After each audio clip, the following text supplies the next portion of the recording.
মহাগ্রন্থ কোরআনুল কারীমের ধারাবাহিক তাফসীর আজ আমরা সপ্তম পর্বে এসে উপনীত হয়েছি। আলহামদুলিল্লাহ, আমরা সূরাতু আল বাকারা এর 22 নম্বর আয়াত পর্যন্ত আলোচনা করেছি। আজ আমরা 23তম আয়াত থেকে আলোচনা করব ইনশাআল্লাহ। গত জুমায় আমরা 21 থেকে 22 নম্বর আয়াত, দুটি আয়াতে কারিমা আলোচনা করেছিলাম। সেখানে তাওহীদ সম্পর্কে আলোচনা করা হয়েছে। একজন ব্যক্তি শুধু যদি তাওহীদ স্বীকার করেন আর রিসালাতকে যদি অস্বীকার করেন তাহলে তিনি ঈমানদার হতে পারবেন না। কারণ ঈমান আনার জন্য আমরা যে শাহাদাতাইনের ঘোষণা দিয়েছি, সেই শাহাদাতাইন বা সেই কালিমার অংশ হলো মোট দুইটা। একটা অংশ হলো তাওহীদ আর একটা অংশ হলো রিসালাত। আমরা যে ঘোষণা দিয়েছি লা ইলাহা ইল্লাল্লাহু মুহাম্মাদুর রাসূলুল্লাহ সাল্লাল্লাহু আলাইহি ওয়াসাল্লাম, এখানে দুটি অংশ। লা ইলাহা ইল্লাল্লাহ, আল্লাহ ছাড়া কোনো ইলাহ নাই, এই ঘোষণাটি তাওহীদের। এই ঘোষণাটি হচ্ছে আল্লাহকে এক হিসাবে, অদ্বিতীয় হিসাবে ঘোষণা দিয়ে ঈমান আনয়ন করা। এই ঘোষণাটি হচ্ছে তাওহীদের। আর পরবর্তী অংশ মুহাম্মাদুর রাসূলুল্লাহ সাল্লাল্লাহু আলাইহি ওয়াসাল্লাম, এটি হচ্ছে রিসালাতের ঘোষণা বা রিসালাতের প্রতি ঈমান আনয়নের ঘোষণা দেওয়া। তাহলে শাহাদাতাইন বা আমরা যে কালিমা পড়ে ঈমান এনেছি, এর মোট কয়টা অংশ? জোরে বলেন। দুইটা। একটা হচ্ছে তাওহীদ, আরেকটা হচ্ছে রিসালাত। এজন্য কবরে তাওহীদ আর রিসালাত সম্পর্কে আপনাকে প্রশ্ন করা হবে। কবরের প্রথম প্রশ্নটাই হচ্ছে তাওহীদ সংক্রান্ত, মার রব্বুকা, তোমার রবকে। তারপরে শেষের প্রশ্নটা রিসালাত সংক্রান্ত, মান নাবিয়্যুকা, তোমার নবীকে অথবা নবীজিকে দেখিয়ে জিজ্ঞেস করা হবে মা হাযার রাজুলু আল্লাযী বুইসা ফীকুম, ওনাকে কি চেনো যাকে তোমাদের কাছে প্রেরণ করা হয়েছিল? তাহলে কবরের তিনটা প্রশ্নের মধ্যে দুইটা প্রশ্ন, একটা হচ্ছে তাওহীদ সংক্রান্ত আর আরেকটা হলো রিসালাত সংক্রান্ত। ঈমান বা আমরা যে কালিমা পড়লাম, এর কয়টা অংশ? দুইটা। গত জুমায় আমরা তাওহীদ সম্পর্কে আলোচনা করেছি। আগের আয়াতে আল্লাহ তাওহীদ সম্পর্কে আলোচনা করে পরের দুটো আয়াতে আল্লাহ তাআলা রিসালাত সম্পর্কে আলোচনা করেছেন। তাহলে আজকে যে আয়াতের আলোচনা শুরু হবে, এখানে কিসের সম্পর্কে আলোচনা করা হয়েছে? নবুয়ত এবং রিসালাত সম্পর্কে আলোচনা করা হয়েছে। পৃথিবীতে আল্লাহ তাআলা যত নবী এবং রাসূল পাঠিয়েছেন, নবী রাসূলদেরকে আল্লাহ তাআলা তাদের নবুয়ত এবং রিসালাতের সত্যতা হিসেবে মুআজিজা দান করেছেন। আমাদের নবীকে আল্লাহ তাআলা অসংখ্য মুআজিজা দিয়েছেন। তার মধ্যে সর্বশ্রেষ্ঠ মুআজিজার নাম হলো, জোরে বলেন, আল কোরআন। আমার নবী যখন নবুয়ত এবং রিসালাতের কাজ শুরু করলেন, নবীজি এই কোরআন যখন প্রচার শুরু করলেন, কোরআন যখন মানুষকে শোনানো আরম্ভ করলেন, তখন মক্কার কাফের মুশরিকরা বলা শুরু করলো।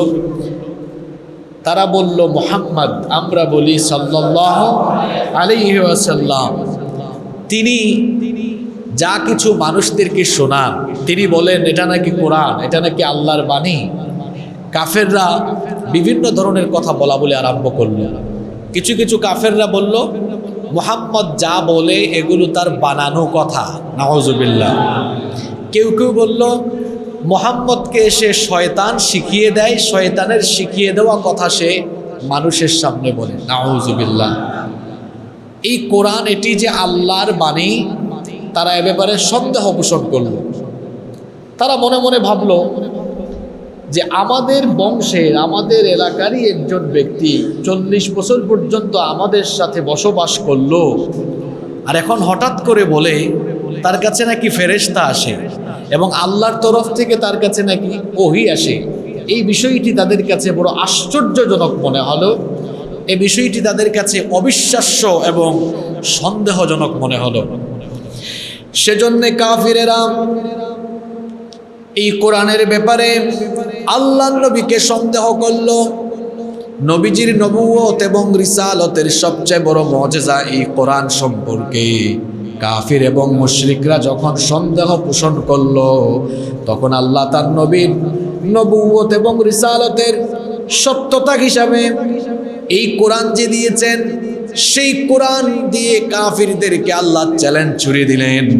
আল্লাহ তাআলা বললেন, যারা পারেন আমার সাথে পড়েন, ওয়া ইন কুনতুম ফি রাইবিম মিম্মা নাযালনা আলা আবদিনা ফাতু বিসূরাতিম মিন مثله وادعوا شهداءكم من دون الله إن كنتم صادقين।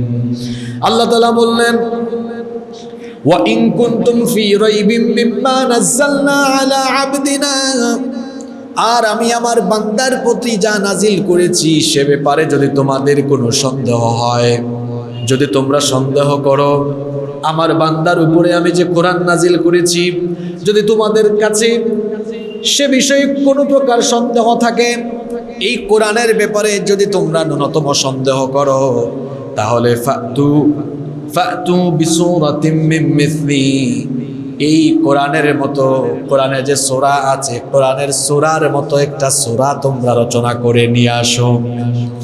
আল্লাহ তাআলা কাফিরদেরকে চ্যালেঞ্জ ছুড়ে দিলেন, যদি কোরআনকে মানব রচিত কিতাব মনে করো, তাহলে কোরআনের সূরার মতো একটা সূরা তোমরা বানাও। ইতিপূর্বে আল্লাহ তাআলা কাফিরদেরকে আরো কয়েক দফায় চ্যালেঞ্জ করেছেন। আল্লাহ তাআলা কাফিরদেরকে মোট কয়টি দফায় কিভাবে চ্যালেঞ্জ করলেন, সেগুলো কোরআনে কারিমে আল্লাহ সুন্দর করে তুলে দিয়েছেন। যেমন আল্লাহ তাআলা প্রথম দফায় চ্যালেঞ্জ করলেন, যারা কোরআনের ব্যাপারে সন্দেহ করো যেই কোরআন আল্লাহর বাণী নয়, তো ঠিক আছে, তোমরা যদি পারো, এতই যদি ক্ষমতা থাকে, তাহলে কোরআনের মতো কোরআন বানাও। আল্লাহ প্রথম দফা চ্যালেঞ্জ করলেন, এই কোরআনের মতো আরেকটা কোরআন, এই কিতাবের মতো আরেকটা কিতাব বানাও। কোরআনুল কারীমের 17 নম্বর সূরা, সূরা বনি ইসরাঈলের 88 নম্বর আয়াতে আল্লাহ তাআলা বললেন, قُلْ لَئِنِ اجْتَمَعَتِ الْإِنسُ وَالْجِنُّ عَلَىٰ أَن يَأْتُوا بِمِثْلِ هَٰذَا الْقُرْآنِ لَا يَأْتُونَ بِمِثْلِهِ وَلَوْ كَانَ بَعْضُهُمْ لِبَعْضٍ ظَهِيرًا। আল্লাহ তাআলা বললেন, হে নবী, আপনি তাদেরকে বলেন, যাদের কোরআনের ব্যাপারে সন্দেহ আছে, এই দুনিয়ার সকল মানুষ এবং জিনেরা যদি সমবেত হয়ে আল্লাহর কিতাব কোরআনের মতো আরেকটি কিতাব অনুরূপ বানানোর চেষ্টা করে, কখনোই তারা সেটা পারবে না। আল্লাহ বললেন, আল্লাহকে ছাড়া তোমাদের যত সাহায্যকারী আছে সবাইকে তোমরা ডাকো, আহ্বান করো, সবাই মিলে চেষ্টা করো। প্রথম দফায় আল্লাহ চ্যালেঞ্জ করলেন, কোরআনের ব্যাপারে যাদের সন্দেহ আছে তোমরা সবাই একত্রিত হও, দুনিয়ার সব মানুষ আর জিন মিলে চেষ্টা করো। বলেন তো, আজ পর্যন্ত কোরআন নাজিলের যুগ থেকে নিয়ে আজ পর্যন্ত কেউ কি এটা পেরেছে নাকি? আল্লাহ যখন চ্যালেঞ্জ করলেন, এই কিতাবের মতোই আরেকটা কিতাব বানাও, কেউ আল্লাহর চ্যালেঞ্জ গ্রহণ করে নাই। এরপরে আল্লাহ কাফিরদেরকে দ্বিতীয় দফায় চ্যালেঞ্জ করলেন, কোরআনের মতো পুরো কোরআনের মতো এইরকম আরেকটা কিতাব বানানোর দরকার নাই। কোরআনের ভেতরে তো 114টা সূরা আছে। কোরআনের ভেতরে যে সূরাগুলো আছে সেই সূরাগুলোর অনুরূপ কমপক্ষে 10টা সূরা পারলে রচনা করো, কমপক্ষে 10টা সূরা পারলে বানিয়ে নিয়ে আসো। কোরআনে কারীমের 11 নম্বর সূরা, সূরা হুদের 13 নম্বর আয়াতে আল্লাহ বলছেন, আম ইয়াকুলুনা ইফতারাহু কুল ফাতু বিআশরি সুওয়ারিম মিসলিহি মুফতারায়াত ওয়াদউ মান ইসতাতা'তুম মিন দুনিল্লাহি ইন কুনতুম সাদিকিন। আল্লাহ তাআলা বললেন, তারা কি এই কথা বলে নাকি যে এই কোরআন তিনি অর্থাৎ আমার নবী নিজে নিজে বানিয়ে বলেন? যদি তাদের দাবি সত্য হয়ে থাকে তাহলে তারা কোরআনে যে সূরা আছে কোরআনের সূরার মতো 10টা সূরা পারলে বানিয়ে নিয়ে আসুক। প্রথম দফা আল্লাহ চ্যালেঞ্জ করেছেন কোরআনের মতো আর একটা কোরআন বানাও, কাফিররা সেই চ্যালেঞ্জ গ্রহণ করে নাই। দ্বিতীয় দফায় আল্লাহ চ্যালেঞ্জ করলেন তাহলে কোরআনের সূরার মতো 10টা সূরা বানাও, সেই চ্যালেঞ্জও কাফিররা গ্রহণ করে নাই। এরপরে আল্লাহ তাআলা তৃতীয় দফায় চ্যালেঞ্জ করলেন, যেটা আজকের আলোচনা সূরা বাকারার 23 নম্বর আয়াত আমরা তেলাওয়াত করলাম। আল্লাহ বললেন 10টা সূরারও দরকার নাই, ক্ষমতা থাকলে কোরআনের একটা সূরার মতো সূরা বানাও। আল্লাহু আকবার। আল্লাহ তাআলা বললেন, ওয়া ইন কুনতুম ফি রাইবিম মিম্মা নাযালনা আলা আবদিনা ফাতু বিসূরাতিম মিন মিসলি ওয়াদউ শুহাদাআকুম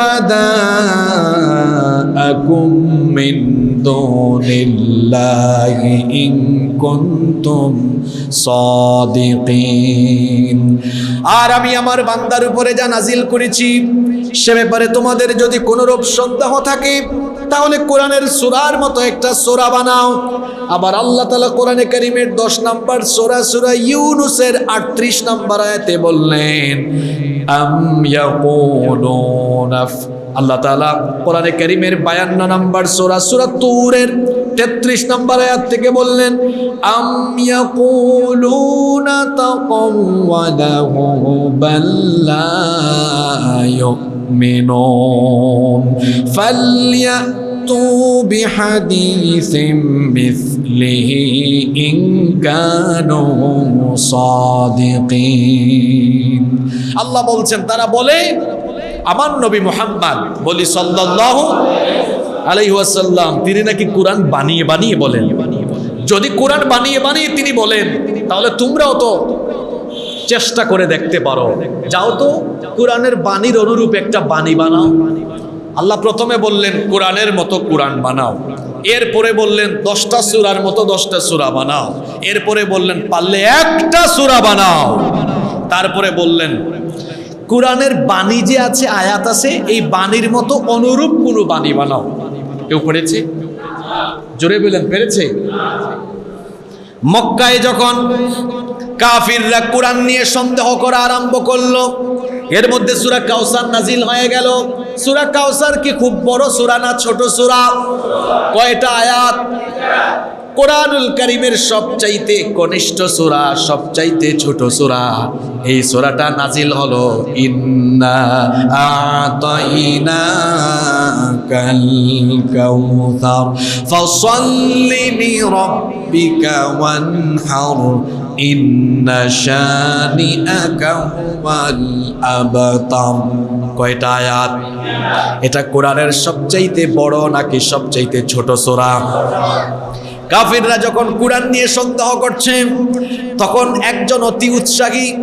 কয়েকজন অতি উৎসাহী সাহাবী সূরা কাউসারের প্রথম 2টি আয়াত ইন্না আতাইনাকাল কাউসার ফাসাল্লি লিরাব্বিকা ওয়ানহার, এই দুটো আয়াতকে কাবা শরীফের গায়ের মধ্যে লাগিয়ে দিলেন। তারপরে বললেন তোমরা কাফিরেরা সন্দেহ করো এই কোরআন আল্লাহর বাণী নয়, এটা নাকি আমাদের নবী নিজেই বানিয়ে বানিয়ে রচনা করেন।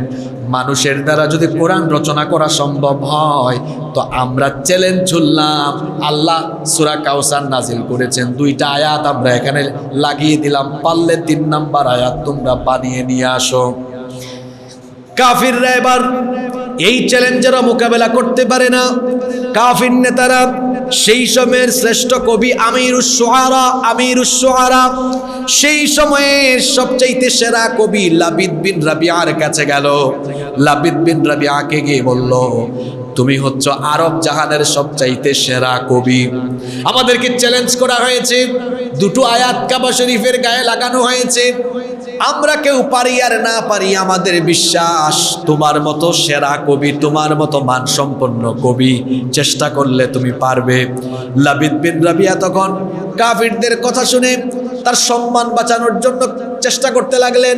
এবার তিনি কষ্ট করলেন, চেষ্টা করলেন একটা আয়াত রচনা করার জন্য, কিন্তু কোনোভাবেই তিনি কোরআনের মতো আরেকটা আয়াত বানাতে পারেন না। শেষ পর্যন্ত অপারগ হয়ে তিনি একটা ছন্দ লিখলেন। একটা ছন্দ লিখে ওই দুটো আয়াতের নিচে লাগালেন। ছন্দগত মিল থাকলেও অর্থের কোনো মিল নাই। ইন্না আ'তাইনাকাল কাউসার ফাসাল্লি লিরাব্বিকা ওয়ানহার। আল্লাহ বিন রাবিয়া চেষ্টা করে করে বানিয়ে এনেছে লাইসা হাদা কালামুল বাশার। ছন্দের মিল থাকলেও অর্থের মিল নাই, বরং তার এই পংক্তি দিয়ে তিনি তার অপারগতা, তার দুর্বলতার বহিঃপ্রকাশ ঘটিয়েছেন। তিনি বললেন লাইসা হাদা কালামুল বাশার, এগুলো কখনোই কোনো মানুষের রচনা হতে পারে না। কোরআনের মতো কোরআন বানানো কি সম্ভব? আমার নবী পরে পৃথিবীতে আর কোন নবী বা রাসূলের আগমন হবে না। তবে নবীজি বলেছেন আমার পরে 30 জন ভণ্ড নবী আসবে যারা মিথ্যা নবুয়তের দাবিদার হবে। লা তাকুমুস সাআ, ততদিন পর্যন্ত কিয়ামত হবে না। হাত্তা ইয়াবআসা দাজ্জালুনা কাযাবুন করিবুম মিন 30। নবীজি বলেছেন 30 জন ভণ্ড নবীর আগমন হওয়া ছাড়া কিয়ামত হবে না। ইতিমধ্যে প্রায় 27-28 জন ব্যক্তি তাদেরকে নবী বলে দাবি করেছে। নাউযু বিল্লাহি মিন মুসাইলামাতুল কাযযাব, তার নাম আপনারা অনেকে জানেন। এই ব্যক্তি সে যখন তাকে নবী বলে দাবি করলো, তখন লোকেরা তাকে জিজ্ঞেস করলো, আচ্ছা মুসাইলামা, তুমি যে তোমাকে নবী বলছো, তো নবী হলে তো তোমার কাছে ওহী আসার কথা। মুহাম্মদ সাল্লাল্লাহু আলাইহি ওয়াসাল্লামের সাথে তো জিবরিল আমিনের দেখা সাক্ষাৎ হয়, সূরা নাজিল হয়, আয়াত নাজিল হয়। তোমার সাথে কি জিবরিল আমিনের দেখা সাক্ষাৎ হয় না? সূরা বা আয়াত নাজিল হয় না? মুসাইলামা তখন বলল, আমার সাথে হয় নাই, তবে হবে। আমি নতুন নবী হয়েছি তো একটু টাইম লাগবে, এখনো দেখা হয় নাই, তবে সামনে দেখা। কিছুদিন পরে মুসাইলামা মানুষকে ডাকলো, জনগণকে ডেকে বলল, এই তো গত রাতেই আমার সাথে জিবরিলের সাক্ষাৎ হয়ে গিয়েছে। মানুষজন বলল, তাই? তো কোনো আয়াত বা সূরা নাজিল হয়েছে? বলল, হ্যাঁ, আয়াত না, একদম কয়েক আয়াত বিশিষ্ট সূরা নাজিল হয়ে গিয়েছে। লোকজন বলল, কোন সূরা? সূরার নাম কি? সে বলল, আমাকে আল্লাহ একটা সূরা দিয়েছেন, সূরার নাম সূরা ফিল। এই কোরআনেও একটা ফিল আছে না? আলাম তারা কাইফা ফাআলা রাব্বুকা বিআসহাবিল ফিল। এটা এই ফিল না, এটা মুসাইলামার বানানো শয়তানি ফিল। লোকজন বলল, তাহলে দেখি তো তোমার কাছে নাজিল হওয়া সূরাটা একটু তিলাওয়াত করে শোনাও। এখন মুসাইলামা তেলাওয়াত শুরু করলো, যে কায়দার নবী ওই কায়দার সূরা। আল ফিল মাল ফিল ওয়া মা আদরাকা মাল ফিল লাহু যানাবু ওয়া বিল ওয়া লাহু খুরতুমুন তাওয়িল। ছন্দের মিল আছে, কিন্তু অর্থ শুনলে বাচ্চারাও হাসবে। আল ফিল হাতি, মাল ফিল হাতি কি, ওয়া মা আদরাকা মাল ফিল, আর আপনি কি জানেন হাতি কি? মনে হয় হাতির রচনা আসতেছে সামনে। লাহু যানাবু ওয়া বিল, তার লেজ আছে, ওয়া লাহু খুরতুমুন তাওয়িল, তার লম্বা একটি সুর আছে। লোকজন মুসাইলামার তেলাওয়াত করা এই সূরা শুনে বলল, মুসাইলামা, তুই যে একটা মিথ্যাবাদী, প্রতারক, ভণ্ড, এটা কেউ প্রমাণ দেওয়া লাগবে না। তুই যে সূরাটা শোনালি, তোর এই সূরাই প্রমাণ করে তুই একটা ধোঁকাবাজ, তুই একটা ভণ্ড, তুই একটা প্রতারক। কোরআনের মতো কোরআন শত চেষ্টা করেও এর ভাষা, শব্দ, সাহিত্যিক মান যে উঁচু মানের, যে সমৃদ্ধ মানের, এর মতো একটা শব্দ দুনিয়ার কেউ বানানো সম্ভব। আল্লাহ চ্যালেঞ্জ ছুড়ে দিলেন, আল্লাহ বললেন, পারলে বানাও। সেই যুগ কুরআন নাজিলের যুগে কেউ পারে নাই, আজ পর্যন্ত কেউ পারেনি, কিয়ামত পর্যন্ত কেউ পারবে। কোরআন নিয়ে যারা গবেষণা করেছেন তারা এক বাক্যে স্বীকার করতে বাধ্য হয়েছেন, কোরআনের যে ভাষাগত বাহ্যিক রূপ এবং মর্মগত আত্মিক স্বরূপ উভয় দিক থেকেই এটি অতুলনীয়, এর সঙ্গে কারো তুলনা চলে। এজন্য রব্বুল আলামিন সূরা হুদের প্রথম আয়াতে বললেন আলিফ লাম রা কিতাবুন উহকিমাত আয়াতুহু সুম্মা ফুসসিলাত মিন লাদুন হাকীমিন খাবীর। এ কিতাব প্রজ্ঞাময় সর্বজ্ঞের কাছ থেকে এর আয়াতসমূহ সুস্পষ্ট, সুবিন্যস্ত এবং পরে বিশদভাবে বিবৃত। কোরআনের ভাষা অত্যন্ত সুসংবদ্ধ, মর্ম অত্যন্ত সুদূর প্রসারী, ভাব এবং ভাষা উভয় ক্ষেত্রেই এটা অতুলনীয় এবং বিস্ময়কর। সেই যুগেই চ্যালেঞ্জ ছোড়া হয়েছে কোরআনের ব্যাপারে যাদের অবিশ্বাস বা ন্যূনতম সন্দেহ আছে, পারলে বানাও। এটা কি উপন্যাস আর কবিতার বই যে তুমি বানানো শুরু করলা, রচনা করা আরম্ভ করলা, লেখা আরম্ভ করলা আর পরবর্তী 21 বই মেলায় প্রকাশ করে দিলা? বিষয়টা কি এরকম? জোরে বলেন এরকম। আল্লাহ বললেন পারলে বানাও। পেরেছে? আজ পর্যন্ত কেউ পারেনি, কিয়ামত পর্যন্ত কেউ পারবে?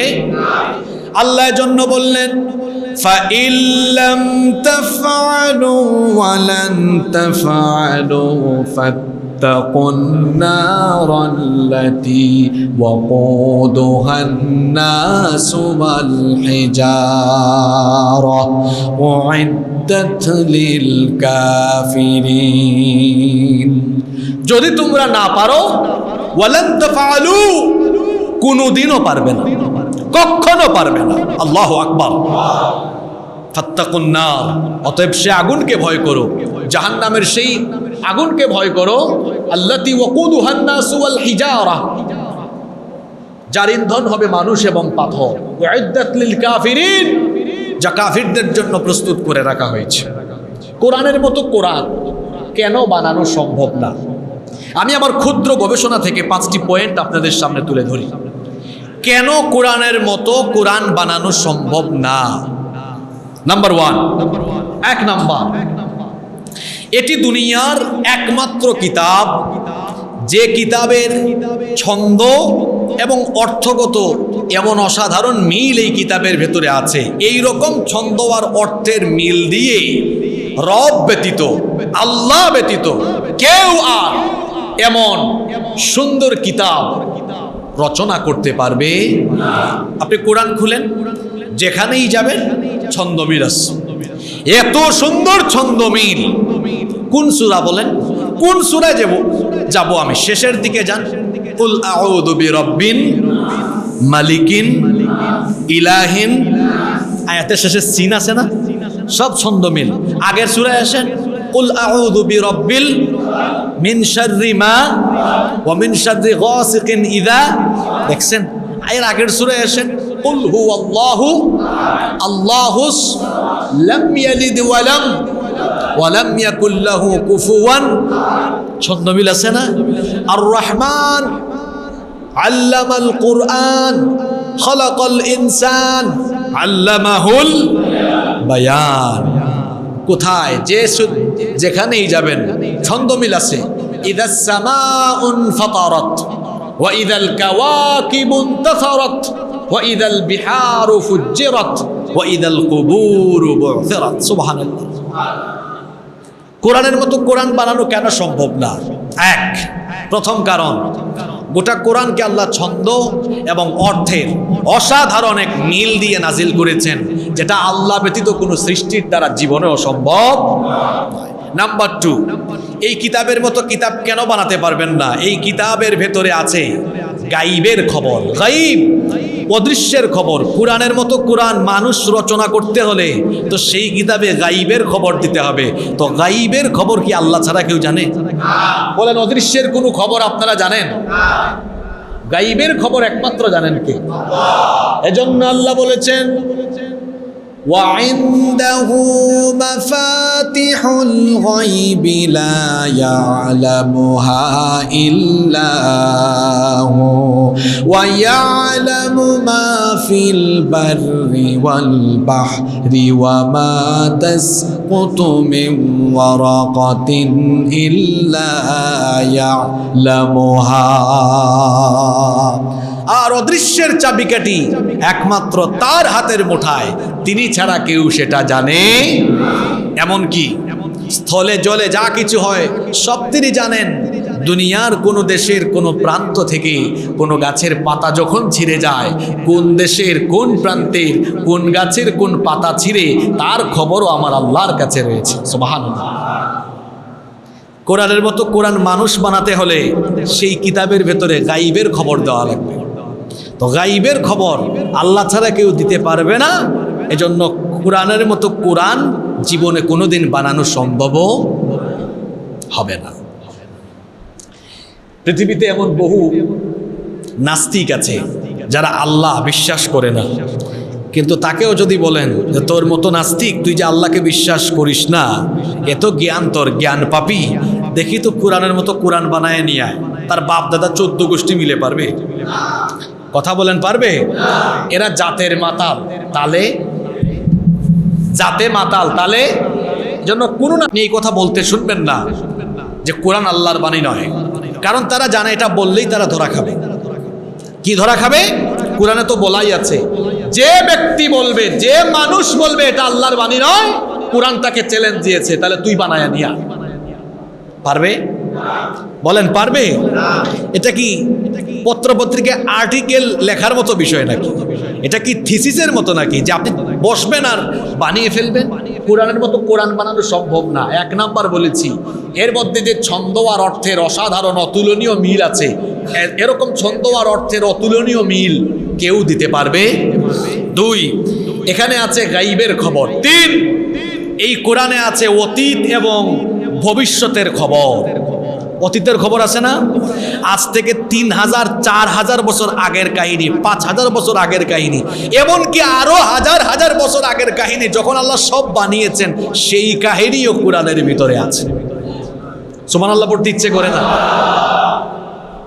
বলেন তো, দুনিয়ার কোনো মানুষ এইরকম অথেন্টিক ভাবে হাজার হাজার বছর আগের ঘটনা কাহিনীগুলো ঢুকিয়ে দিয়ে অনুরূপ এরকম কিতাব ছন্দ অর্থের মিল দিয়ে রচনা করতে পারবে? এখানে আছে পূর্ববর্তী নবীদের কাহিনী, এখানে আছে বিভিন্ন স্বৈরাচারের কাহিনী, আছে এখানে নমরুদের কাহিনী, আছে ফেরাউনের কাহিনী। তাহলে অতীতের ঘটনা কোরআনে আছে না? শুধু অতীত নয়, এই কোরআনের দেখেন কোরআন কেমন কিতাব, এখানে ভবিষ্যতের কাহিনীও আছে। কিয়ামত অতীত না ভবিষ্যৎ, কিয়ামত কিভাবে ঘটবে সব কিছু এই কোরআনের ভেতরে আছে না নাই? শুধু তাই নয়, নাম্বার 4, কেন কোরআনের মতো কোরআন বানানো সম্ভব না? আমরা কেউ কি কবর, হাসর, মিজান, পুলসিরাত, জান্নাত, জাহান্নাম এগুলো নিজের চোখে দেখেছি? না দেখে বর্ণনা দিতে পারবো? এগুলোর স্রষ্টা যিনি, তিনি এই কিতাবের ভেতরে পরকালীন সমস্ত বিষয়ের আলোচনা এনেছেন।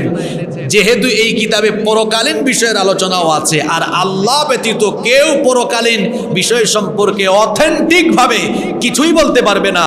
এই জন্য কোরআনের মতো কোনো কিতাব দুনিয়ার কোনো মানুষের দ্বারা রচনা করা সম্ভব হবে না। 5 নাম্বার হলো, এখানে আরেকটি বিষয় বলি, এই যে অতীতের কাহিনী, ভবিষ্যতের কাহিনী এবং এখানে পরকালীন বিভিন্ন বিষয় নিয়ে আলোচনা হয়েছে, এতে কি সত্যের সাথে মিথ্যার সংমিশ্রণ হওয়ার কোনো সুযোগ আছে? আল্লাহ তাআলা বলছেন সূরা আনআমের 115 নম্বর আয়াত, ওয়া তাম্মাত কালিমাতু রাব্বিকা সিদকান ওয়া আদলা লা মুবাদদিলা লিকালিমাতিহি ওয়া হুয়াস সামিউল আলিম। আল্লাহ তাআলা বলছেন সত্য ও ন্যায়ের দিক দিয়ে আপনার রবের বাণী পরিপূর্ণ, এর মধ্যে যা আছে সব সত্য এবং ন্যায় দিয়ে পরিপূর্ণ করা আছে। সুবহানাল্লাহ। তার বাক্য, আল্লাহর এই বাক্য পরিবর্তন করার মতো কেউ কোরআন নাজিলের যুগ থেকে আজ পর্যন্ত কোরআনের কি একটা নোক্তা কেউ পরিবর্তন করতে পেরেছে? কোনোদিন পারবে? আমার দিকে তাকান, কেন পারে না? কারণ এটা ফিক্সড সংবিধান। এই কোরআন শুধু ধর্মীয় কিতাব নয়, এটি মানুষের জন্য একমাত্র মনোনীত সংবিধান। কার দেওয়া? সংবিধান বুঝেন তো আপনারা? কনস্টিটিউশন, যেটা দিয়ে জীবন পরিচালনা করতে হয়। আপনার জীবনকে কিভাবে পরিচালনা করতে হবে আল্লাহ কনস্টিটিউশন হিসাবে এই কিতাবকে দিয়েছেন।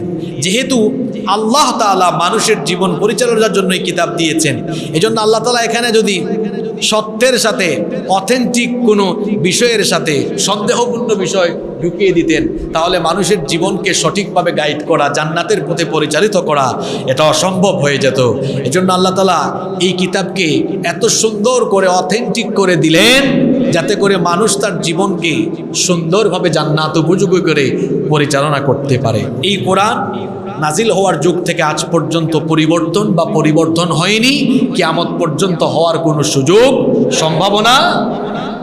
এবার আমাকে বলেন, আমরা কোনো সমাজ বা দেশ চালানোর জন্য যে সংবিধান নিজেরা বানাই, সেটা কি ফিক্সড নাকি সংশোধন হয়?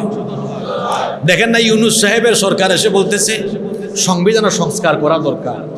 পরের সরকার যে আসবে দেখবেন সেও এসে বলবে এটা সংশোধন করা দরকার। এর আগে যারা ছিলেন, কেউ বাপের আদর্শে, কেউ স্বামীর আদর্শে, কেউ চাচার আদর্শে। কথা বুঝতেছেন তো? কেউ বাপের, কেউ স্বামীর, কেউ চাচার। যারা যখন ক্ষমতা পেয়েছে তখনই তারা সংবিধানে হাত দিয়েছে, সংবিধান পরিবর্তন করেছে। এবার বুদ্ধি খাটায় বলেন তো, যে যারা যখন সুযোগ পেয়েছে সংবিধান পরিবর্তন করেছে আপনাদের জন্য না নিজেদের ফায়দার জন্য? আকল আছে, বুদ্ধি আছে আপনাদের? যে যখনই সংবিধান সংশোধন করে এটা জনগণের জন্য করে না, নিজের ক্ষমতাকে কুক্ষিগত করার জন্য করে। তাহলে যে সংবিধান মানুষ সুযোগ পাইলেই হাত দেয়, পরিবর্তন করে, ওই সংবিধান দিয়ে কি মানুষের ভাগ্যের উন্নয়ন সম্ভব? মানুষের ভাগ্যের উন্নয়ন সম্ভব সেই সংবিধান দিয়ে যেটাতে আল্লাহর কোনো বান্দা হাত দেওয়ার সুযোগও নেই। সেটা কি? সেটা কি? কোরআন যদি সংবিধান হতো, যে যখন বা যে দলই আসতো আর পরিবর্তন করতে পারতো? পরিবর্তন করতে পারতো? পারতো না। এজন্য আমি আপনাদেরকে বলি, বাংলাদেশ স্বাধীন হওয়ার পর থেকে আজ অবধি 50 বছরের উপরে আপনারা এই বাংলাদেশে পিতার আদর্শের শাসন দেখেছেন, স্বামীর আদর্শের শাসনও দেখেছেন, চাচার আদর্শের শাসনও দেখেছেন। আপনারা যেটা দেখেন নাই সেটা হলো কোরআনের আদর্শের শাসন কেমন হয়, এখনো আপনারা সেটা দেখেন নাই। বাপের আদর্শ, স্বামীর আদর্শ আর চাচার আদর্শে আদর্শিত করার কথা বলে যারা যখনই ক্ষমতা এসেছে, চুরি করে, লুটপাট করে তারা দেশের সম্পদকে লুটে পুটে খেয়েছে। এই যে দেখেন না, আপনাদের চট্টগ্রামের এক ভূমি খেকু ছিল ভূমিমন্ত্রী সাইফুজ্জামান, মরহুম আখতারুজ্জামানের ছেলে। সে পায়ে জুতাই পরতো, পরিধান করতো 6,500 পাউন্ডের। আপনার কি হুশ আছে? 6,500 টাকা না পাউন্ড? এটাকে টাকায় কনভার্ট করেন তো কত লক্ষ টাকা, চিন্তা করেছেন?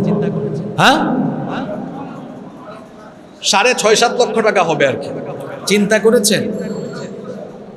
চিন্তা করেছেন দেশের ঘাড়ে, দেশের জনগণের ঘাড়ে এমন ঋণের বোঝা তারা চাপিয়ে গিয়েছে, ঋণের চাইতে তাদের লুট করা টাকার পরিমাণ আরো বেশি।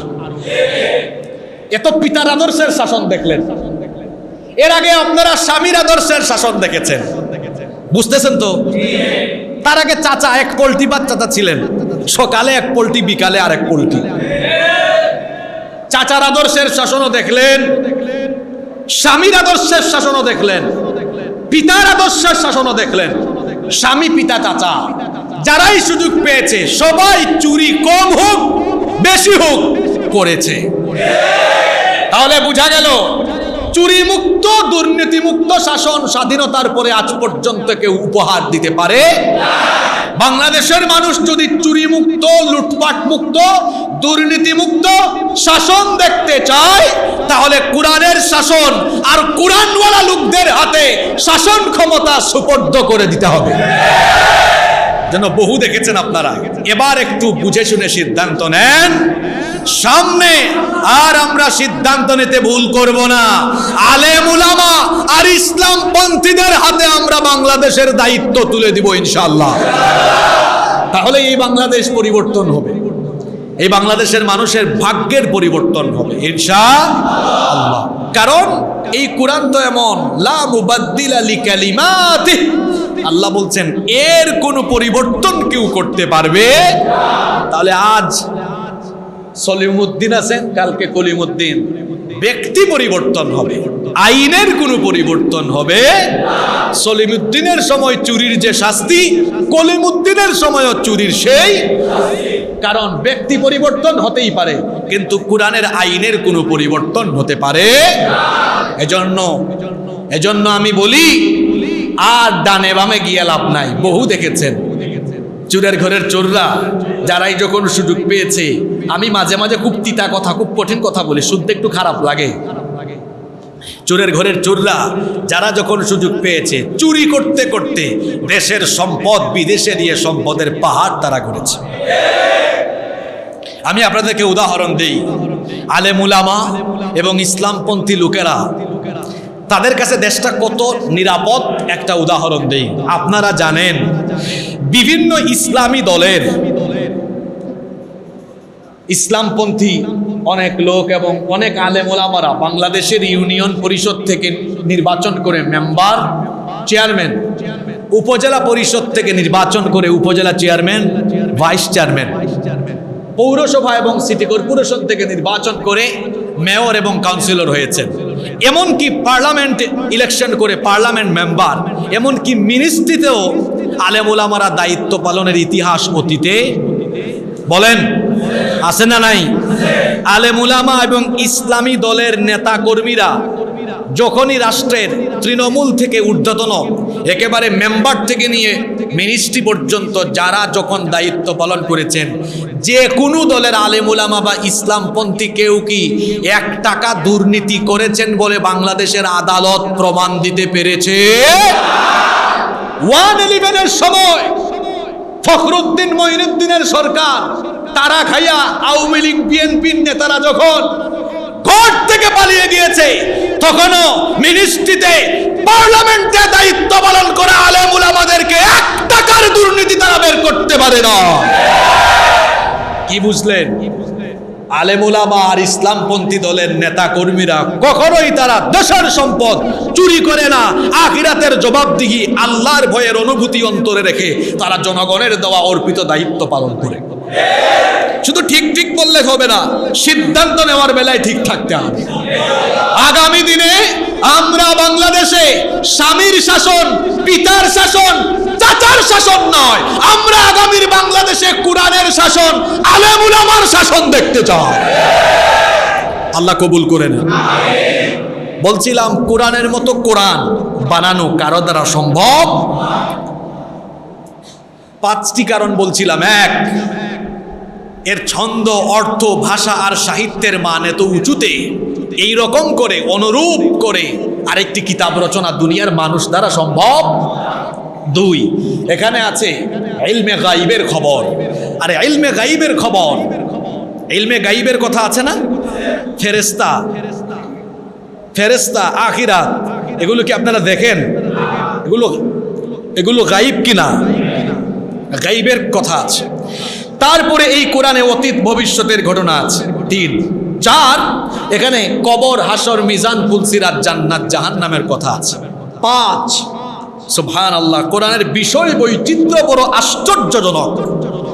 ভাষার অলঙ্কারের ঔজ্জ্বল্য, নসিহতের প্রাচুর্য, হাজারো যুক্তি প্রমাণ ও তত্ত্বজ্ঞানের আধিক্য এই মহাগ্রন্থ কোরআনকে জগতের শ্রেষ্ঠ গ্রন্থে পরিগণিত করেছে। সুবহানাল্লাহ। সম্মানিত উপস্থিতি, প্রত্যেক নবীকে আল্লাহ মুআজিজা দিয়েছেন, কিন্তু নবীরা যখন দুনিয়া থেকে চলে গিয়েছেন তাদের মুআজিজার পাওয়ার শেষ নাকি আছে? সুলাইমান আলাইহিস সালামকে আল্লাহ তাআলা মুআজিজা দিয়েছিলেন।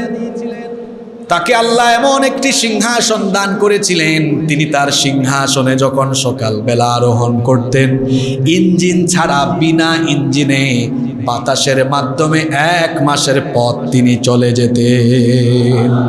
এখন বলেন তো, সেই আসন যদি দুনিয়াতে থাকে কিংবা এরকম কোনো আসন যদি কেউ বানায়, সেই আসনটাকে কি সে 1 হাত দূরে নিয়ে ইঞ্জিন ছাড়া বা ঠেলাঠেলি ছাড়া যেতে পারবে নাকি? সুলাইমান নবী দুনিয়া থেকে চলে গিয়েছেন, তার মুআজিজার পাওয়ার শেষ। আমরা জানি মুসা নবীকে আল্লাহ তাআলা মুআজিজা দিয়েছিলেন, হাতের লাঠি পড়ে গেলে সেটা সাপ হয়ে যেত। এখন যদি মুসা নবীর হাতের লাঠি কেউ জমিনে ফেলে দেয়, সেটা কি 1 হাত লম্বা সাপ হবে নাকি? তিনি দুনিয়া থেকে চলে গিয়েছেন, তার মুআজিজার পাওয়ারও শেষ। ঈসা নবীকে আল্লাহ মুআজিজা দিয়েছিলেন, তিনি যখন কোনো অন্ধ ব্যক্তির চোখের উপরে হাত বুলাতেন, ওই অন্ধ ব্যক্তির চোখের আলো যিনি ফিরিয়ে দিতেন তিনি কি? এখন ঈসা নবীর কোনো অনুসারী যদি অন্ধ ব্যক্তির চোখের উপরে হাত বুলায়, তাহলে চক্ষু কি ভালো হবে নাকি? তার মানে হলো নবী রাসূলদেরকে আল্লাহ যে মুআজিজা দিয়েছেন, সেই মুআজিজার পাওয়ার থাকে ততক্ষণ, নবী রাসূলরা দুনিয়াতে থাকেন যতক্ষণ। দুনিয়া থেকে তারা যখন চলে যান, তখন তাদের মুআজিজার কার্যকরণ ক্ষমতা শেষ হয়ে যায়। কিন্তু একমাত্র ব্যতিক্রম হলেন আমাদের নবী, আমাদের প্রিয় নবী রাহমাতাল লিল আলামিন মুহাম্মাদুর রাসূলুল্লাহ সাল্লাল্লাহু আলাইহি ওয়াসাল্লাম। তিনি দুনিয়া থেকে চলে গিয়েছেন আজ থেকে ১৫০০ বছর আগে। তাকে আল্লাহ যে কিতাব, যে মুআজিজা দান করলেন, এই মুআজিজার পাওয়ার কিন্তু এখনো শেষ হয়ে যায়। এখনো কোরআন পড়ে মানুষ কলিজা ঠান্ডা করে, কোরআন শুনে মানুষ চোখের পানি ঝরায়। এখনো সারা দুনিয়ায় কোরআন শুনে শুনে মানুষ ইসলামের সুশীতল ছায়াতলে এসে আশ্রয় গ্রহণ করে। কোরআনের পাওয়ার কি শেষ? জোরে বলেন, কোরআনের পাওয়ার কি শেষ? এটা হচ্ছে এমন এক মুআজিজা। আল্লাহ বলছেন, আমার নবীকে আমি মুআজিজা হিসেবে যে কোরআন দিয়েছি, এর ব্যাপারে কোনো সন্দেহ করো না। সন্দেহ করলে বানাও। বানাতে কেউ পেরেছে? আল্লাহ বলছেন, ফাইল্লাম তাফআলু, যদি না পারো, ওয়ালাম তাফআলু, কোনোদিনও পারবে, কখনো পারবে না। এরপরের আয়াতে এবার আল্লাহ সুসংবাদ দিচ্ছেন। কোরআন এর একটা সৌন্দর্য হলো, আপনারা কোরআন পড়লে বা গবেষণা করলে দেখবেন, আল্লাহ যেখানে দুঃসংবাদ দিয়েছেন, দুঃসংবাদ দেওয়ার পরে আবার আল্লাহ কি দিয়েছেন? আপনাদের মনে আছে কিনা, এর আগের আলোচনাগুলোতে কাফির এবং মুনাফিকদের সম্পর্কে আলোচনা করে তাদের ব্যাপারে আল্লাহ জাহান্নামের সুসংবাদ দিয়েছেন। আর এখন আল্লাহ তাআলা, গত জুমায় আলোচনা করলাম ওই আয়াতগুলোতে তাওহীদের আলোচনা, আজকের দুটো আয়াতে আলোচনা করলাম রিসালতের আলোচনা। এবার আল্লাহ বলছেন, তাওহীদ আর রিসালতকে গ্রহণ করে যারা ঈমান আনবে, আর তাওহীদ আর রিসালাতের আনুগত্য করে যারা নেক আমল করবে, এবার আল্লাহ তাদেরকে সুসংবাদ দিচ্ছেন। সুবহানাল্লাহ। সুসংবাদটা কি?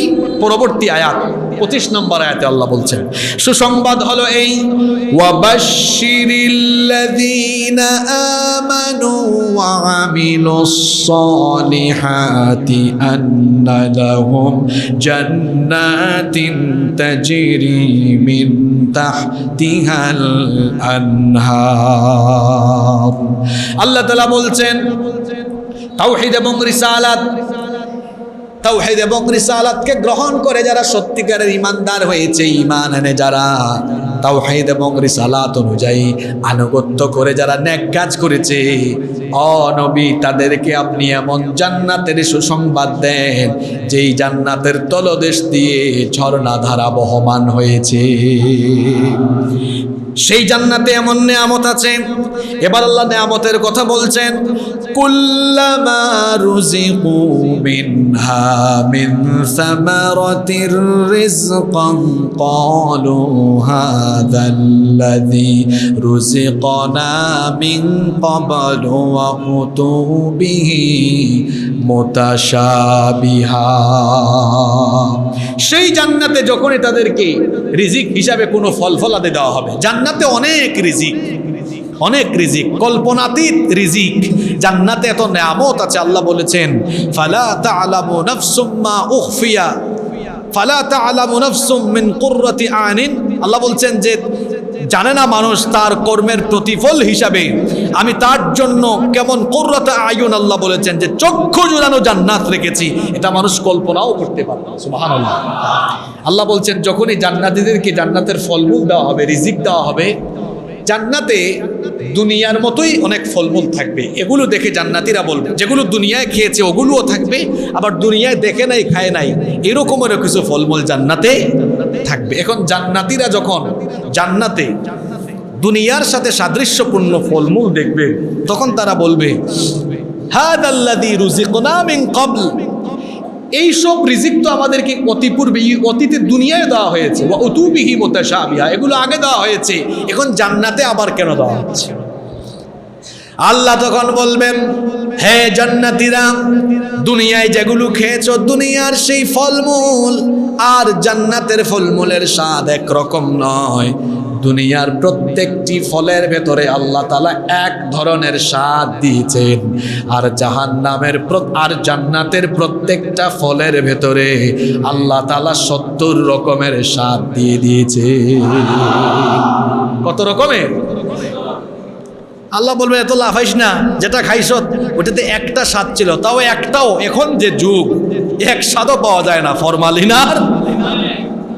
আল্লাহ বলবেন এখন জান্নাতে যেটা দেওয়া হয়েছে এক একটা ফলের স্বাদ 70 রকমের স্বাদ। সুবহানাল্লাহ।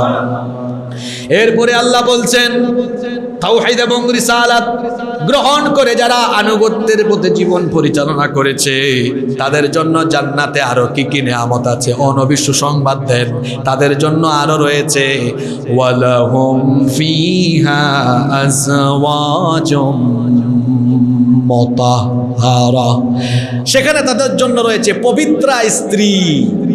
যাওয়াজনাহুম বিহুরিন আইন, আমি তাদেরকে ডাগর ডাগর চক্ষুওয়ালি হুরদের সাথে বিবাহ সম্পাদন করে দিব। কেমন হুর? লাম ইয়াতমিসহুন্না ইনসুন ক্বাবলাহুম ওয়ালা জান, যে হুরদেরকে দুনিয়ার কোনো জিন বা মানব টাচ করেনি, এমন ইনটেক হুর আমি আল্লাহ জান্নাতীদেরকে দান করব। জান্নাতি হুরদের সেই সৌন্দর্য কেমন হবে? আল্লাহ নবী বলেছেন জান্নাতি কোন হুর যদি তার যে আঁচল আছে, আঁচলের একটা কোণা দিয়ে সে যদি দুনিয়ার আসমানের দিকে একবার উকিয়ে দিত তাহলে সারা দুনিয়া ওই জান্নাতি হুরের সৌন্দর্যে আলোকিত এবং সুগন্ধে যুক্ত হয়ে যেত। চিন্তা করেছেন এ ধরনের সুশ্রী, সুন্দরী, সুনয়না, সুহাসিনী, সুকেশিনী, এত চমৎকার হুরদের সাথে আল্লাহ জান্নাতীদের বিবাহ দিবেন। সুবহানাল্লাহ। আল্লাহ বলছেন নবী এদেরকে এই জান্নাতের সুসংবাদ দেন, সেই জান্নাত যেই জান্নাতে গেলে পরে জান্নাত থেকে আর কোনোদিন বের হওয়া লাগবে না। ওয়া হুম ফিহা খালিদুন, সেখানে তারা চিরস্থায়ী হয়ে যাবে। জান্নাতের মধ্যে 3টা জিনিস নাই। কয়টা জিনিস নাই? দেখেন জান্নাত এমন জায়গা সবই আছে কিন্তু কয়টা জিনিস নাই? 1 নাম্বার, জান্নাতে কোনো পেটে ব্যথা, মাথা ব্যথা, আলসার, ক্যান্সার, গ্যাস্ট্রিক, যত ধরনের রোগবালাই আছে কোনো ধরনের রোগবালাই জান্নাতে নাই। জান্নাতে যারা যাবে চিরকাল তারা সুস্থ জীবন লাভ করবে। 2 নাম্বার, ফ্যাশন ঠিক থাকবে জান্নাতে, ফ্যাশন ঠিক, চুল দাড়ি কালো সাদা হবে না, চামড়া কুচকাবে না, আপনি বুড়া হবেন না। সকল মানুষকে জান্নাতে ঢুকাবার সময় আল্লাহ তাআলা 30 বছরের ভরা যৌবন দিয়ে জান্নাতে ঢুকাবেন। এরপরে কোনোদিন আর ওই ব্যক্তি বুড়া হবে না, সে চিরকালের জন্য যৌবন লাভ করবে। তাহলে 1 নাম্বার জান্নাতে অসুস্থতা নাই, 2 নাম্বার জান্নাতে বুড়া হওয়ার সুযোগ, 3 নাম্বার জান্নাতে গেলে পরে জান্নাত থেকে আর বের হওয়ার কোনো সুযোগ, জান্নাতে কোনো মৃত্যু নাই, মৃত্যু একবারই হবে। মৃত্যু কয়বার? একবার। মানুষ বারবার মরে না, মরে কয়বার? একবারই মরবেন। সেটা দুনিয়ায়। এরপরে আর কোনো মরণ, তো জান্নাতে 3 নম্বর যে জিনিসটা নাই সেটা হলো মরণ নাই। যারা জান্নাতে যাবে আল্লাহ এই আয়াতে বলেছেন ওয়াহুম ফিহা খালিদুন, চিরকালের জন্য তারা জান্নাতে প্রবেশ করবে। সুবহানাল্লাহ। তাহলে আজকে আমরা 23, 24 এবং 25 তিনটি আয়াত থেকে আমরা আলোচনা করলাম। আগামী জুমায় আমরা 26 নম্বর আয়াত থেকে আলোচনা শুরু করব ইনশাআল্লাহ।